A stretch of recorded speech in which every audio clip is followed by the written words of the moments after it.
Maliban sa COMELEC, kinilala rin ng National Citizens Movement for Free Elections ang mataas na turnout ng mga botante sa Bilang Pilipino 2025. Para bigyan tayo ng iba pang detalye, ay makakausap natin sa linya ng telepono si Laila Pangilinan. Laila, ano bang latest dyan?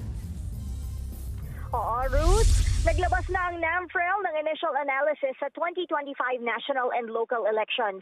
Kinilala nila ang mataas na turnout ng mga botante at pinasalamatan ang mga volunteer. Sa pangkalahatan, mapayapa at maayos ang halalan, ngunit may mga insidente ng karahasan sa Lanao del Sur, Silay, Negros Occidental at Datuo din Sinsuat, Maguindanao del Norte. Kinundina ng NAMFREL ang mga ito at nanawagan ng investigasyon.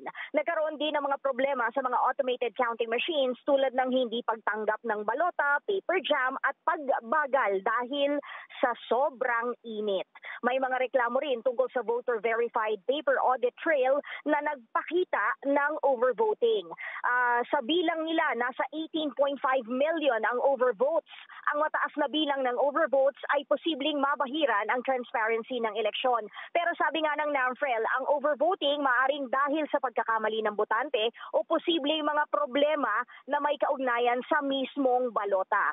Sa mga presinto, may mga issue ng kawalan ng vote secrecy, kakulangan ng ballot secrecy folders, at karaniwang problema dahil sa dami ng botante tulad ng siksikan at mahabang pila. Ito, nasaksihan talaga natin ito mismo sa Laguna, Ruth, kung saan 5 hanggang 6 na presinto pinagsama-sama sa isang classroom, kaya mahaba ang pila sa botohan.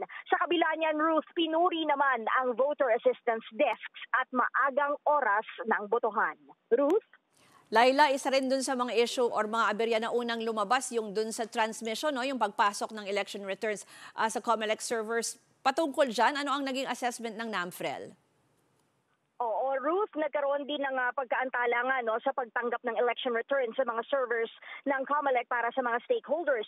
Sa kanina, dahil sa mga technical problems, yun yung isa sa mga nakikita nila, at maaari din daw sa speed ng internet. So posible daw na nagkaroon nga ng mga choke points sa sistema kaya bumagal yung data transfer. Kumbaga, sa mga sasakyan, na traffic. Linawin din natin, Ruth, no, balikan lang natin ang konti itong overvoting, na yung 18.5 million votes ay hindi raw katumbas ng 18.5 ballots, kundi bilang yan ng mga pangalan ng kandidato na sumobra di umano sa pag-shade. Ruth. Yan po ang Express Report ni Laila Pangilinan. Mga kapatid, ako po si Ruth Cabal.